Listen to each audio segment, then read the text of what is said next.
Hi, welcome to my channel. Today I have another theatre vlog for you. So today I am heading to Liverpool to the Everyman Theatre to see the play Cuckoo.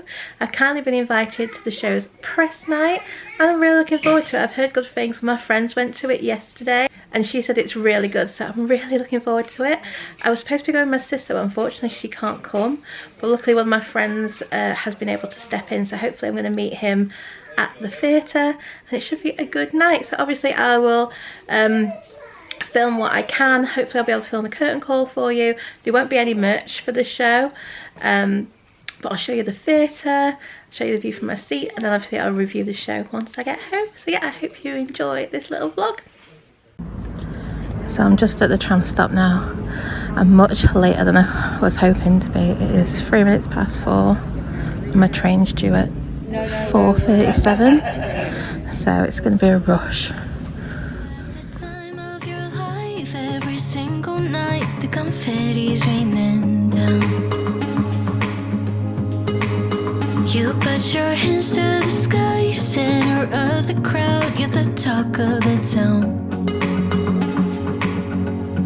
And I tell myself I don't want that, what glitters isn't gold. I tell myself I don't need it, cause I'm fine on my own. But I hate being on the outside looking through a window. I say I don't want it, but I'm so full of it. I wanna be the life of the party, I wanna dance with somebody, be ooh, ooh, ooh, ooh, ooh. I wanna be the life of the party, I wanna hold on to somebody, be ooh, ooh, ooh, ooh. Living your life through a lens, perfect pretending you think no one can tell, but everything's just So I've arrived at the train station. I did actually get here on time, but the train was an hour delayed due to a fault on the train. So I've been to the information desk and they said that I can get the 4:54 train, even though my ticket was a different train company. They said apparently it can be used on this one. So hopefully he's right. So I'm going to get on that one instead, because the other train is still at Sheffield. It's not moved for over an hour. So I reckon it's probably going to get cancelled. So let's go get this. the person you once hated. You also used to say that. I tell myself I don't want that, what glitters isn't gold. I tell myself I don't need it, cause I'm fine on my own. But I hate being on the outside looking through a window. I say I don't want it, but I'm so full of it. I wanna be the life of the party, I wanna dance with somebody, be ooh, ooh, ooh, ooh, ooh. I wanna be the life of the party, I wanna hold on to somebody, be Okay, so I've now arrived at Liverpool Lime Street. A lot later than expected. It was a nightmare journey. My train got cancelled and then the next one was just absolutely heaving. Oh, it's awful. So yeah, it's now 7 minutes past 6. I should have got here for 5:30. So over half an hour late, but just got to wait for my friend now. So I've got an hour till I need to go to the theatre, so I might get a little bit something to eat in here if there's anywhere to sit. Get a drink, sit here.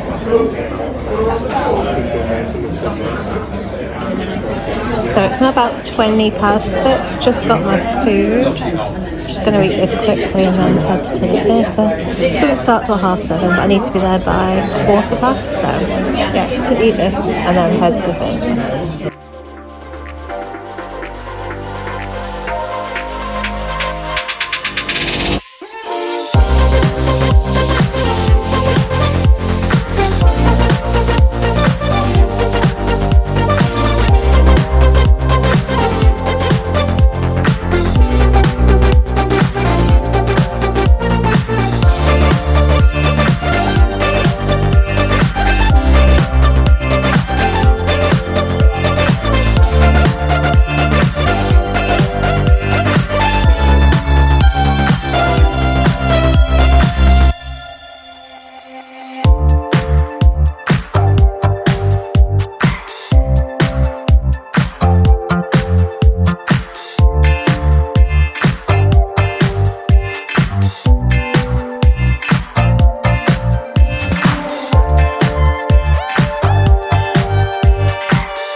So I've now arrived at the theatre. I just picked up my tickets and my programme is quite busy. I'm gonna go and head to my seat. I'm in the stalls, row F, seat 1 and 2, so I'm gonna go and find our seats.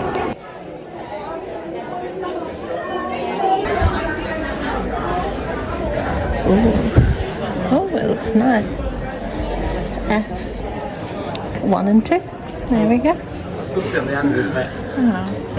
So we're sat in our seats now. We're on row F. I'm on seat 2, and this is the view. So there is an interval. So I'll get back to you at the interval and let you know our interval call. Hi, so it is now the interval and I'm really enjoying it. It took me a little while to get into, but it's really good. I'm really enjoying it so far. Looking forward to the second half. But this theatre is really nice. Never been to this one before, and it's quite modern. I think it must be, is it new this, James? Is it a new theatre? Do you know? It might be about 10 years old. Oh really? Because it looks really new. It looks really nice. So I'll show you the bar area. It's got like disco lights going on. But yeah, it's really nice. So you can see in the bar, you can see the disco lights and stuff. Yeah, nice.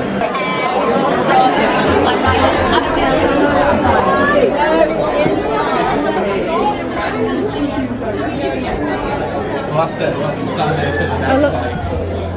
what was that saying? Oh, you can thingy on the chairs, like. Remembering how it right.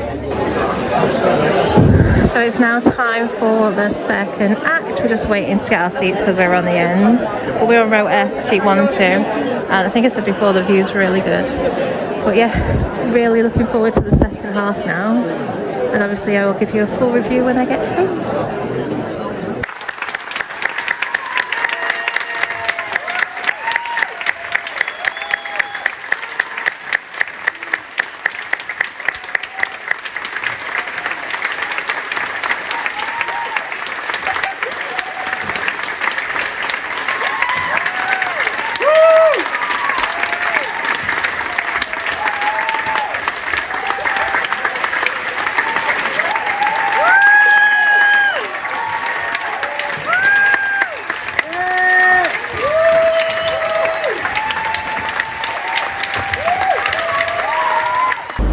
I'm now back at the station. I just got some water on the way because it's really hot. What did time they close? Where's it going? I don't know. So I'm just going to go and get our train. Now we're a bit early, but I think it's already here, so I'm going to go and get on it. Yeah, so this is our train, 10:20 train to Manchester Piccadilly, and it's already here. So I'm going to get on it, get a seat.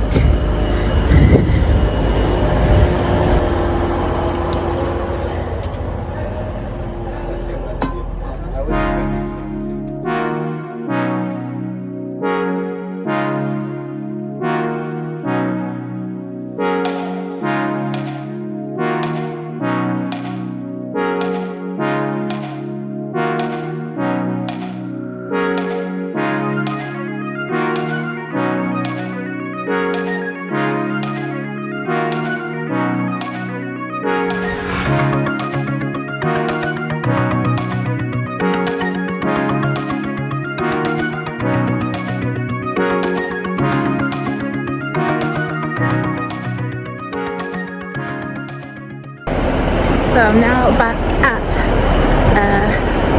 Manchester Piccadilly train station, and I need to rush to get the last tram, so I'm going to quickly get to the tram station and I'll get back to you now once I'm at home.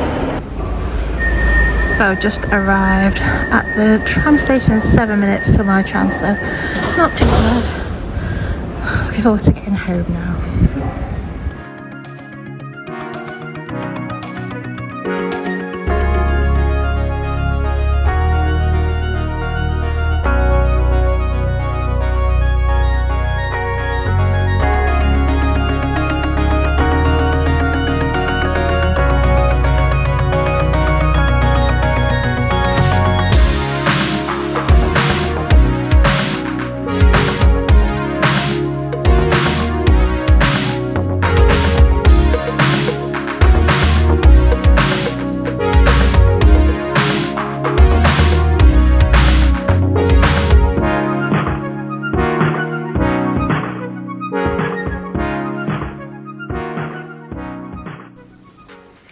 Hi, I'm now back from the show and thought I'd tell you a little bit about it. Please excuse my appearance, I've just put some cream on my face and it's really sore and gone very red, but anyway, I'm going to tell you about the play. So obviously I was gifted tickets to go and see Cuckoo at the Liverpool Everyman Theatre. It's my first time visiting that theatre and I have to say it's a lovely venue. Definitely want to go there again to see something else. I just thought the theatre space was really nice and it seemed quite modern as well, and I thought the way the auditorium was set up, you got a really good view from wherever you were sat. So I was sat in the stall section on the back row, on row F, and we were seat 1 and 2, and that back row is on quite raked seats, so they're like bar stools almost, so they're quite high up, and I'm quite short, so I actually struggled a bit getting up onto them seats and getting down, but because they were high up you did get a really good view. So I think I would probably sit in those seats again because I thought the view was excellent. But like I said, I think the way that theatre is set up, I think you're going to get a good view probably from wherever you sit. So there wasn't any merchandise or anything for the show.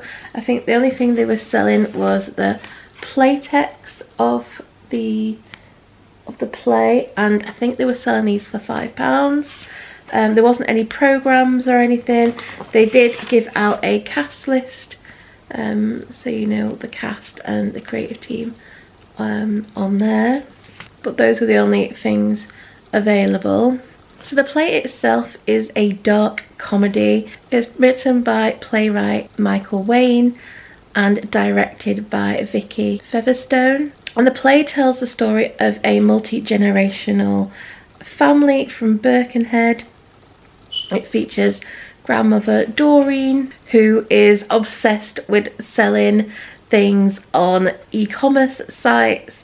So she does things like going to charity shops, buying stuff to then sell on and make a bit of profit on these e-commerce sites, probably things like eBay, and she enjoys doing that. You have her daughters, Carmel, who works in Boots, and Sarah, who is a primary school teacher. And then we have Carmel's 17-year-old daughter, Megan, who flunked all her exams and now doesn't do anything. She's unemployed, and she doesn't speak very much, doesn't do very much, and yeah, she's very quiet and silent. So there are no men in the picture in this family. Doreen's husband has passed away and Carmel's partner walked out on her and her daughter, so it is just the women. Sarah doesn't have a partner, but apparently she has just started dating a dentist who she met on a internet dating site. So the play starts with Doreen, Carmel and Megan at Doreen's house, sat around the dining table, all sat on their mobile phones. So they're all sat in silence, just all on their phones, doing different things, scrolling through social media posts, texting. I think Doreen gets a ping saying that she's sold an item on eBay, things like that, but they don't really speak very much. only really speak about the things that they've seen on their phone. The beginning of the play is pretty silent and it's just them reacting to their phones. A bit later on, Sarah arrives with a chippy tea for everyone, so they all sit around the table eating their chippy tea, and Sarah requests that they put their phones away and don't just all sit there staring at their phones. So they put their phones away and they start up a conversation. Sarah starts talking about the dentist that she's been dating, but eventually they're interrupted by their phones. I think Sarah pulls out her phone to show them pictures of the guy that she's been dating, and then I think Doreen gets a text message and she replies to that, and then eventually I think there's a news flash alert, so Doreen looks at her phone with that and it mentions that there's been a terrorist attack in Germany. Later they then get into a conversation about climate change. This is brought about by Sarah talking about the school that she works at and how they want to become an official green school. It then gets into like an argument about climate change, and Megan eventually gets upset and starts crying and then storms upstairs to her grandmother's bedroom, locks herself in and doesn't come down until the very end of the play. So she stays up there for more or less the entirety of the play. So for the rest of the play, Megan only communicates via text message to her grandmother. She ends up staying at her grandmother's because she won't leave the bedroom. So her mother goes home and leaves her there, and her grandmother is looking after her. But she doesn't get to see Megan. Megan just texts her telling her the food that she wants her to bring up, and so she has to bring up the food, leave it outside the door for Megan to take in. So she hasn't really seen Megan. She's only been communicating her via text message.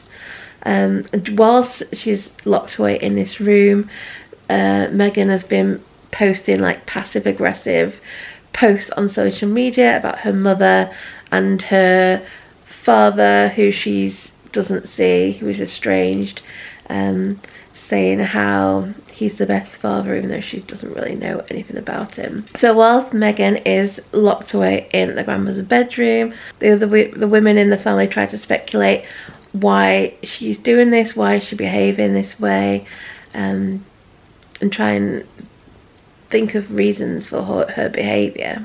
The play even hints briefly to a possible supernatural reason. However, they don't really go into too much about this. It's briefly mentioned, and nothing really becomes of that. Eventually, Megan does emerge from the bedroom. She looks really pale and unwell, like she hasn't really been eating very much. So they make her food and try and get her to eat and try and get her to speak, but she's completely silent. She doesn't speak at all. So eventually they are able to convince Megan to go home with her mother. And we don't ever really get a reason or an answer as to why Megan was behaving this way, what caused her to do that. There's lots of speculation. Was she hurt because she mentions that she's scared? Has someone said something to her on social media? Is she getting bullied by social media because she's always on her phone? They mention, could she be autistic because she has a very strict diet, doesn't speak very much, doesn't have any friends? So there's lots of reasons. Is she just a normal moody teenager and this is just her way of dealing with things? But they never give you an answer. It's left up to you to speculate and make your own mind up as to why she was behaving that way. So I did find the end a little anticlimactic. I would have liked an answer, so I was a bit disappointed with the ending. However, I did find the play funny. I didn't find it laugh out loud funny like some people. A lot of people in the audience seemed to find it hilarious. I just found it slightly funny. I didn't think it was laugh out loud funny. It was humorous, it was good, and it was enjoyable to watch. The set for the show was quite good. I quite enjoyed the set. It was a nice little set to depict the house that they lived in, and I thought it was nice. Well, the use of lighting was quite good, and they did have a bit of music in there which worked well for the play. I think probably the best thing about this play is the cast. The cast are all excellent. It's an all Scouse cast, and they did an excellent job. We had Sue Jenkins playing Doreen, Michelle Butterley playing Carmel, and Jodie McNee playing Sarah. And we had Emma Harrison playing Megan, and it was actually her professional debut. And I think for a press review she did really well, because the character didn't really have very much to say. She had very few lines. She was like a silent character. So I think she did really well with the character. She was able to get across Megan's feelings and by using facial expressions and body language. So I think she did a really good job with a sort of a difficult character. I thought Sue Jenkins and the rest of the cast were excellent as well. I thought Sue Jenkins, Michelle Butterley and Jake McNee were all excellent in their roles. They all had excellent comic timing, and they all made you warm to their characters throughout the play. So I thought they all did an excellent job. So I say ultimately this play looks at how technology and social media is starting to take over our lives, and how it is having an impact on our mental health and our well-being. Like I say, most of us these days are addicted to our phones, are on social media. There's a lot of social bullying that goes on these days on phones, which affects people's well-being, and this very much points out those things. And it also points out how the world today is quite uncertain with the terrorists and climate change. It points out how people are coping in this uncertain world. So I thought the play was good. I'd probably give it 3 stars. It was enjoyable. Like I said, I didn't find it laugh out loud funny. However, a lot of people in the audience did. I just found it mildly humorous. And like I said, I found it a bit anticlimactic. The ending, I just wanted a few more answers. But it was enjoyable. So if you'd like to see the play, it's on at the Liverpool Everyman Theatre until the 23rd of September. I'll link down below where you can get tickets and find out more information about the play. So if you do enjoy theatre vlogs and reviews, then please do subscribe to the channel and hit the notification bell. You'll be notified as soon as a new one goes up. I will be going to see Lizzie the musical this week. If you'd like to see a vlog and review for that, like I said, please do subscribe and hit the notification bell. I've also got a few shows coming up this month. I'm going to see Jesus Christ Superstar. I'm also going to see Everyone's Talking About Jamie, and also going to see Annie as well. So there's a few vlogs going to be coming up soon. So like I said, subscribe and hit that notification bell if you'd like to watch any of those. So yeah, I hope you have enjoyed this little vlog and review. If you have, please do give it a like. Don't forget to subscribe, and I hope to see you again soon. Bye.